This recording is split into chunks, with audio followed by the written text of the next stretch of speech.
O sol nunca brilha sobre a Ciudad de los Reyes.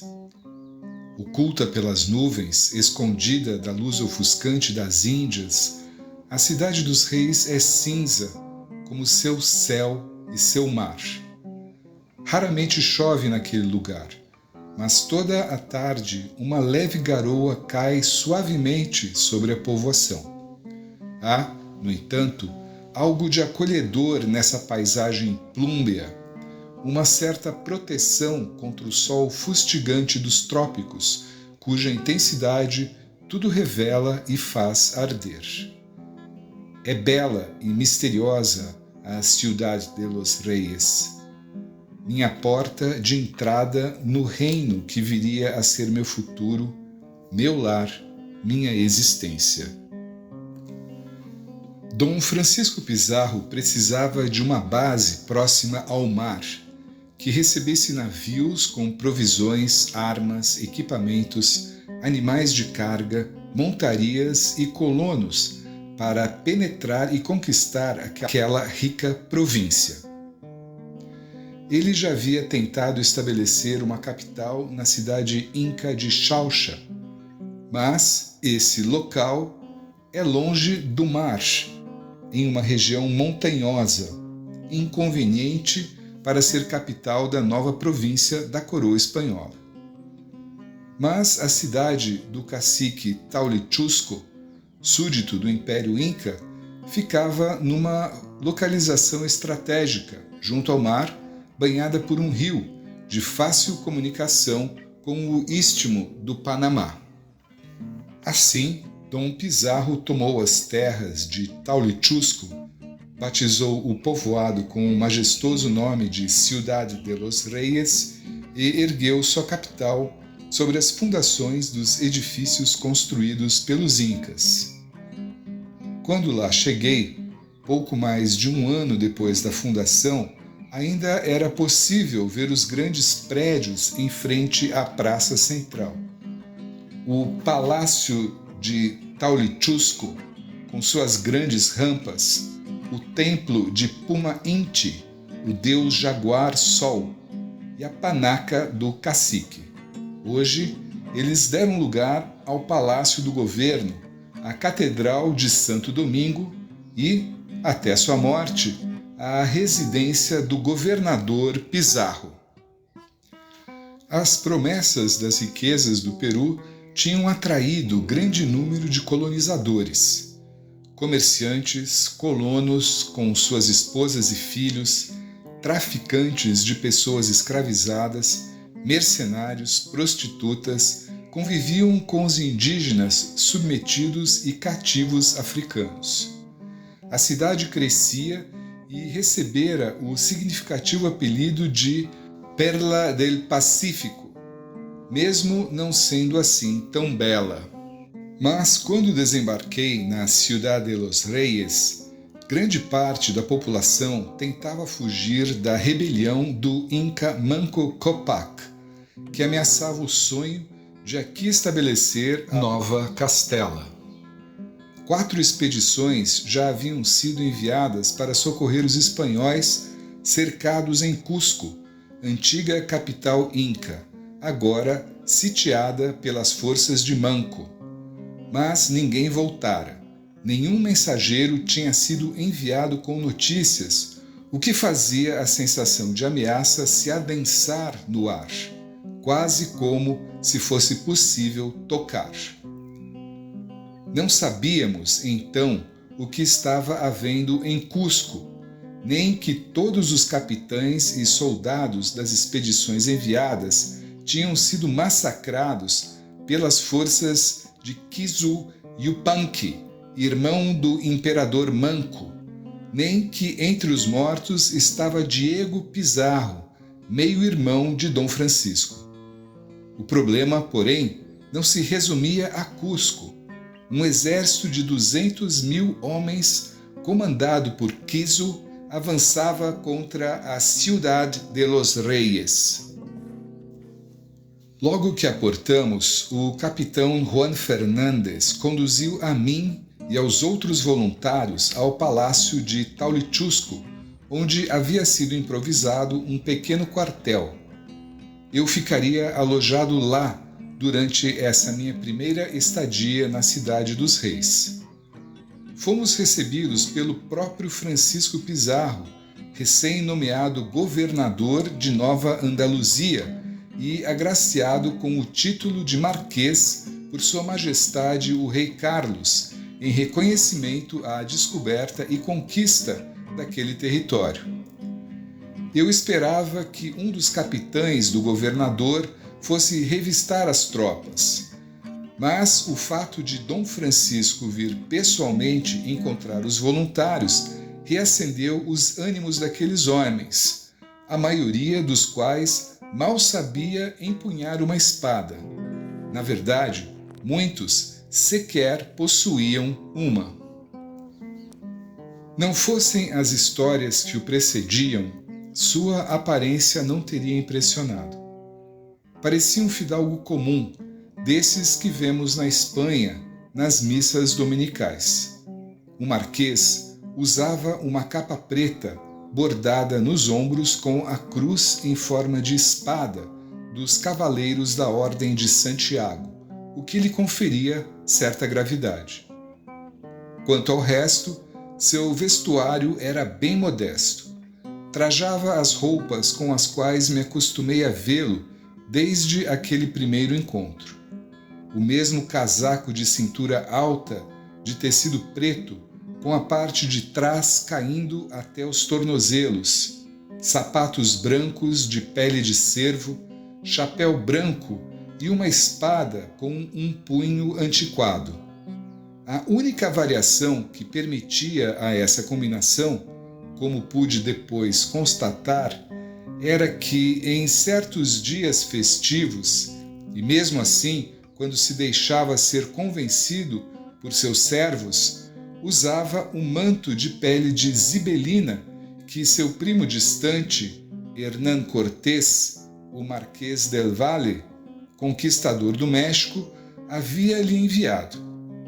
Mas, assim que a cerimônia terminava, ele o tirava depois de voltar da missa e continuava usando apenas sua roupa justa, sempre com uma toalha ao redor do pescoço para enxugar o suor do rosto, pois, quando não estava ocupado com suas tarefas administrativas ou fazendo guerra, passava grande parte do dia jogando bola.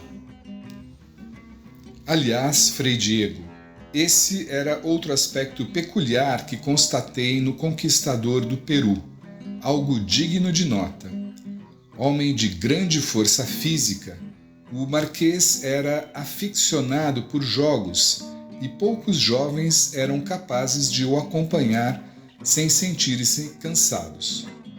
Por vezes, jogava bola o dia todo com quem quer que aceitasse seu desafio. Mesmo se fosse um marinheiro ou um moleiro, o Marquês não permitia que aquela pessoa lhe facilitasse o jogo ou lhe concedesse outras formas de cortesia por causa de sua posição. Raramente suas questões com o governo o induziam a deixar o jogo, especialmente quando estava perdendo.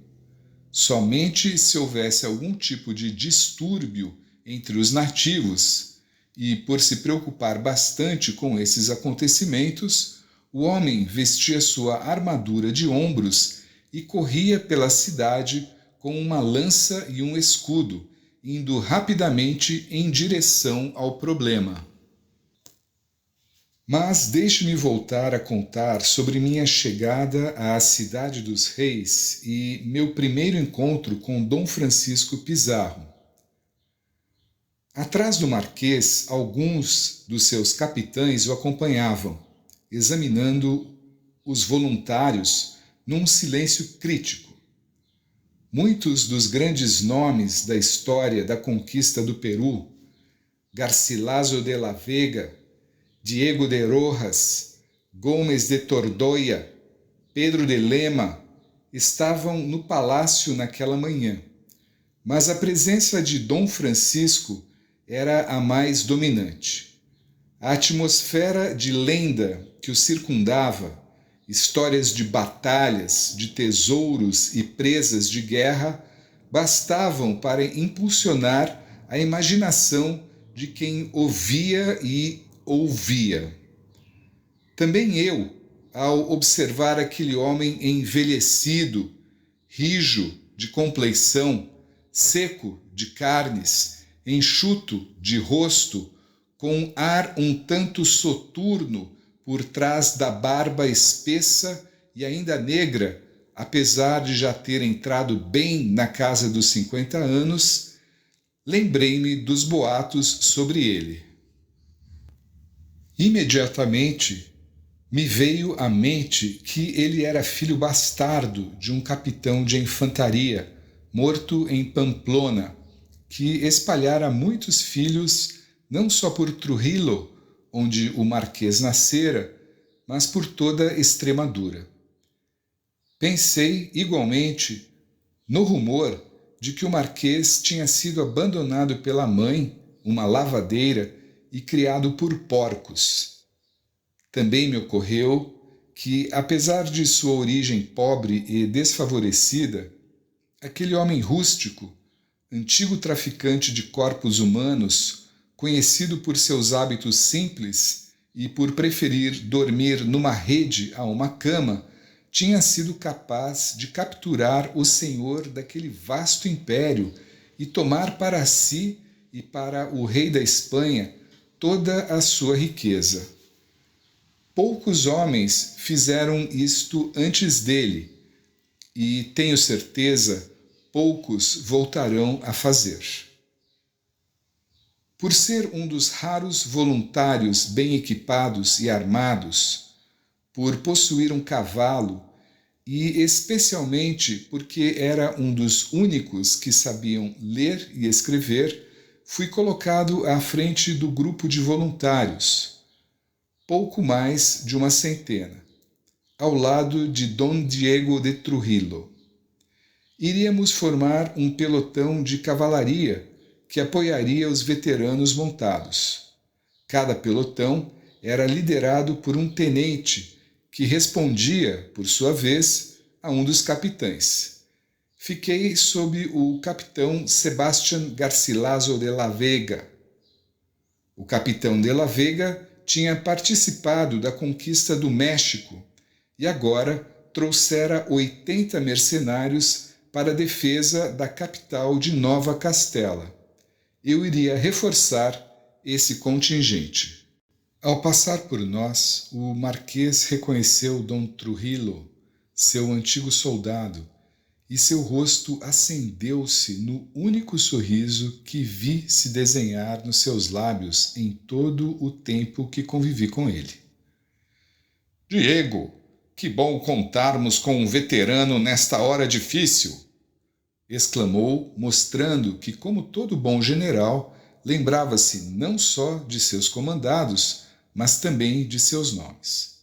Dom Diego sorriu de volta, orgulhoso, e olhou para mim como a confirmar que eu presenciara o tratamento que tinha recebido do governador de Nova Castela. Depois de passar os homens em revista e de trocar algumas poucas palavras com seus capitães, certamente sobre a má condição e falta de experiência dos voluntários, o Marquês Pizarro subiu num tablado que havia sido colocado no centro do pátio do palácio e dirigiu-se a nós. Explicou que uma grande força inca se aproximava e que Kizu Yupanqui, o Apuquispai daquele poderoso exército, havia jurado reconquistar a cidade dos reis e matar cada um dos espanhóis, tomar suas mulheres e gerar uma raça forte de guerreiros, nem que tivesse que morrer no ataque. O governador disse que esperava pela ação havia meses. Acreditava que a batalha pela cidade dos reis não tardaria. Então, salientou nossa responsabilidade na defesa da província, nossa obrigação com Deus e com o rei da Espanha. Finalmente, avisou que não toleraria indisciplina e que os desertores seriam garroteados. Os dias seguintes foram de preparativos e apreensão. O encontro com Pizarro, seus capitães sisudos e preocupados, o medo dos habitantes da cidade dos reis, instilando-se na atmosfera, começaram a pesar nos nervos. Envolto na nuvem de tensão que nos envolvia, sentindo a aproximação da minha primeira batalha, não pensei no inimigo. Negligenciei a importância de conhecê-lo. O que eu sentia pelos incas, então, era medo, respeito e uma raiva motivada por nada além das histórias que eu ouvia. Eram sentimentos comuns a todos aqueles que têm a guerra como ofício.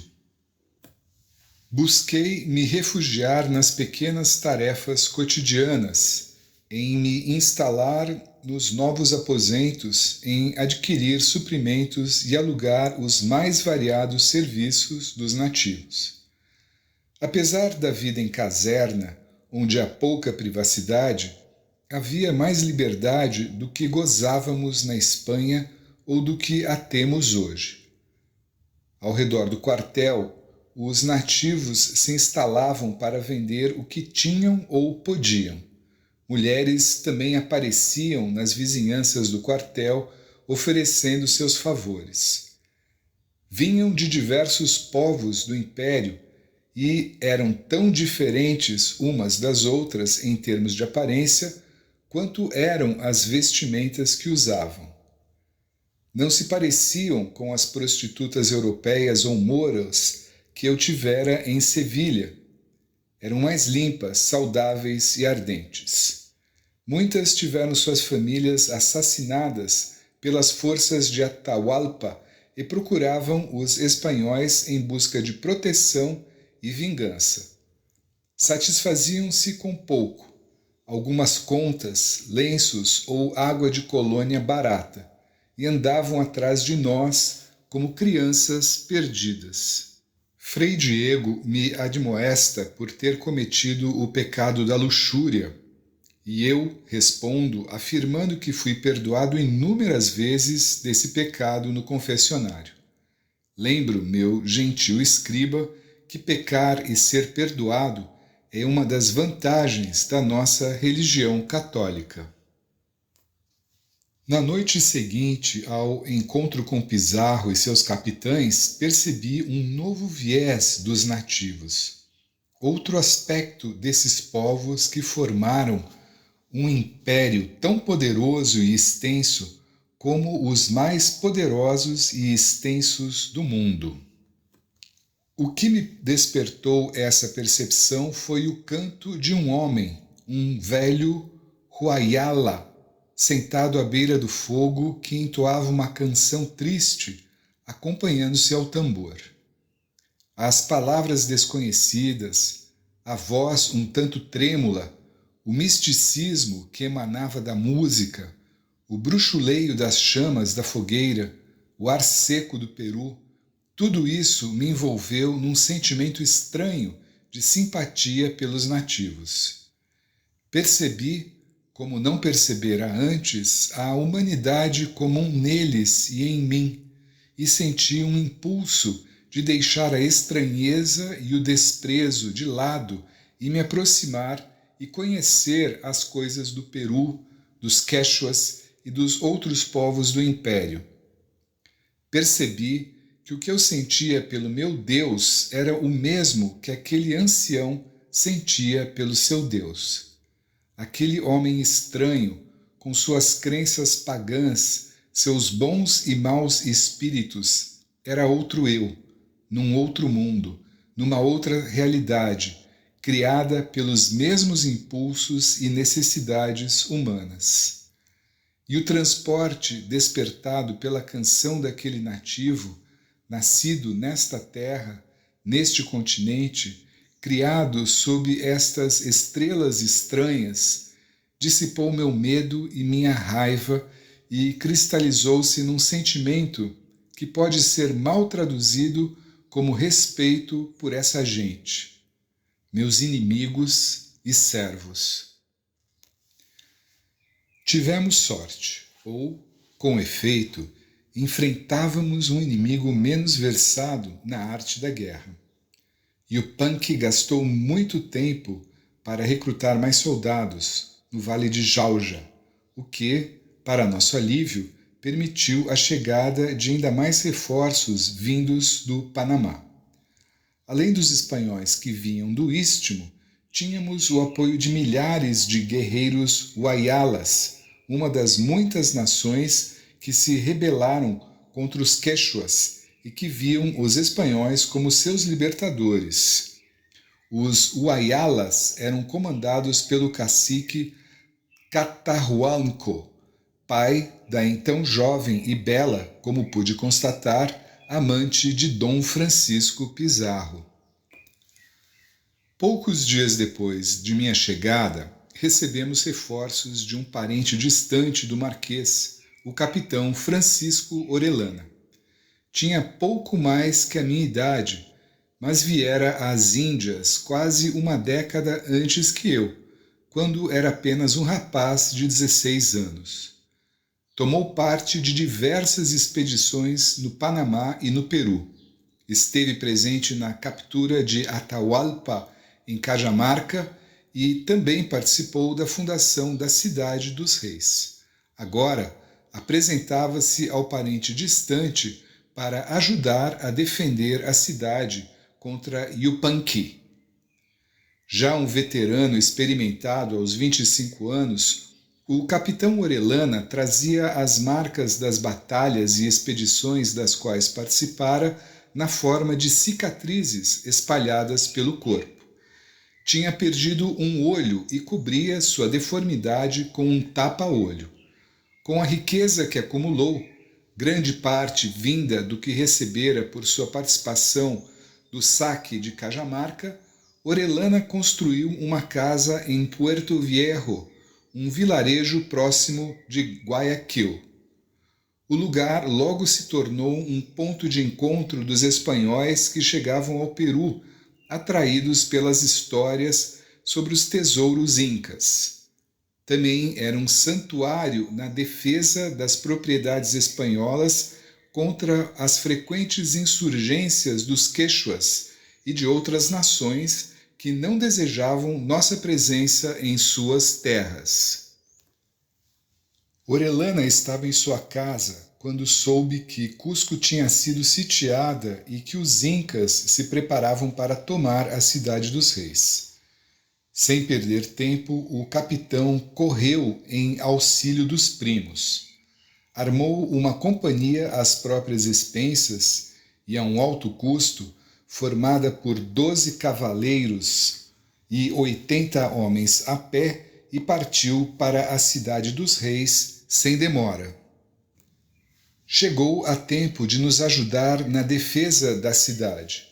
O Marquês Pizarro ficou muito estimulado pela vinda do parente, prometendo recompensar a ele e aos seus soldados. A chegada de reforços aumentou nossa confiança. Sabíamos também que nossas armas eram mais poderosas que a dos quechuas. Na Cidade dos Reis, minha proximidade com Dom Diego de Trujillo diminuiu. Inflamado pelo retorno à terra que ajudara a tomar, o veterano começou a tentar estender sobre mim uma superioridade indesejada e indevida. Tenho, por natureza, um temperamento introspectivo. Dom Trujillo, ao contrário, é dado a bravatear seus feitos e tomar confianças inconvenientes. Desse modo, embora estivéssemos, como disse, no mesmo pelotão de cavalaria, afastei-me discretamente, evitando sua companhia. De fato, naqueles primeiros meses no Novo Mundo, não procurei a amizade de nenhum dos companheiros de armas. Acredito que um soldado não deve nutrir afeições por seus camaradas. Deve, sim, ajudá-los e estimulá-los, porém, sem esperar desenvolver sentimentos pessoais. O exército é um só corpo, um leviatã, meu caro Frei Diego, e deve-se estar sempre pronto para o sacrifício. Assim, naquelas primeiras semanas de Peru, moldado por boas e más notícias, pela apreensão e esperança, pelo medo e pelo impulso de realizar feitos de bravura e, principalmente, pelos infindáveis trabalhos na construção de defesas, meu espírito se preparou para a batalha, meu batismo de fogo. Eu tinha aceitado meu destino, fosse qual fosse. Essa é a condição ideal de um guerreiro, meu caro Frei. O guerreiro entra numa batalha atento, cheio de respeito e cuidado. Tem de ser impecável. Se falhar, a morte pode ceifá-lo de imediato. E não se preocupar com o futuro abranda o medo e nos permite fazer o que temos de fazer. No caso de alguns, como acredito no do Senhor, é a fé que abranda o medo. O ataque de Yupanqui caiu sobre a cidade dos reis como esperado, e ele nos encontrou prontos. Yupanqui atacou a cidade com cerca de 20.000 homens. O marquês foi encontrar o exército inca fora da cidade, num terreno plano, bom para nossos cavalos. Colocou nossa infantaria apoiada pela cavalaria no flanco direito e pelos guerreiros de Cutahuarco no flanco esquerdo. Yupanqui lançou um ataque frontal. Foi louco, corajoso, determinado, furioso. Já esteve numa batalha, Frei Diego? O som dos tambores, os gritos de raiva e de dor, as penas das flechas riscando o ar, os cheiros pungentes de sangue, excrementos de homens e de animais, o odor intenso da pólvora, a morte onde quer que se olhe. Tudo isso nos faz sentir mais vivos do que nunca. Essa imagem é tão forte que a conservo na memória com incrível nitidez. Embora os incas não fossem páreo para nossa cavalaria, eram em grande número. Isolavam e cercavam o cavaleiro cuja montaria não podia passar em meio a tanta gente, derrubavam-no e acabavam com ele com lanças e golpes de clava. Perdemos muitos homens e cavalos dessa maneira. No entanto, de forma geral, nossas montarias nos davam grande vantagem sobre os incas. Fui atingido algumas vezes por pedras lançadas das fundas dos quechuas e mesmo por uma flecha, mas minha armadura me protegeu. Num combate singular, porém, um golpe de lança pegou de raspão no meu ombro antes de eu quebrar o cabo da arma e atingir o quechua, que a empunhava, com uma cutilada que o rasgou do ombro quase até o peito. Com suas armas de pedra e escudos frágeis demais diante de nossas bestas, arcabuzes, canhões e espadas, os incas dirigiam sua pressão sobre nossos aliados Huayalas e conseguiram romper a linha de combate. Yupanqui, à frente de uma tropa de elite de guerreiros quechuas, entrou na cidade, mas ele não passou pelas defesas. Ao tentar tomar uma de nossas barreiras, Yupanqui foi morto por Luiz de Ayala, um dos nossos capitães. Ayala cavalgou até ele e o derrubou com seu cavalo. Em seguida, virou-se rapidamente e o trespassou com sua lança. A morte do comandante Quechua determinou o destino da batalha. O golpe de Ayala, que foi regiamente recompensado pelo Marquês Pizarro, deu-nos a vitória. O apoio de Cutahuarco e de seus milhares de guerreiros decididos a não mais se submeter à tirania dos quechuas também teve grande peso na vitória. Quando a notícia de que seu líder fora morto ecoou pelo campo de batalha e se espalhou entre as fileiras, os aliados, os quechuas, começaram a bater em retirada, sem organização, sem manter a formação de combate. Perseguimos os fugitivos, mas muitos conseguiram escapar e se reuniram na Serra Central. Minha ação na batalha foi notada pelo meu capitão. Dom Garcilaso me recomendou ao Marquês e a recompensa que recebi, 6.000 pesos de ouro, começou a valer todo o meu esforço até então. Contudo, embora fosse um bom dinheiro na Espanha, em Nova Castela, onde o ouro era abundante, não valia tanto. Naquela época, o preço de um cavalo no Peru girava em torno de 3.000 pesos de ouro.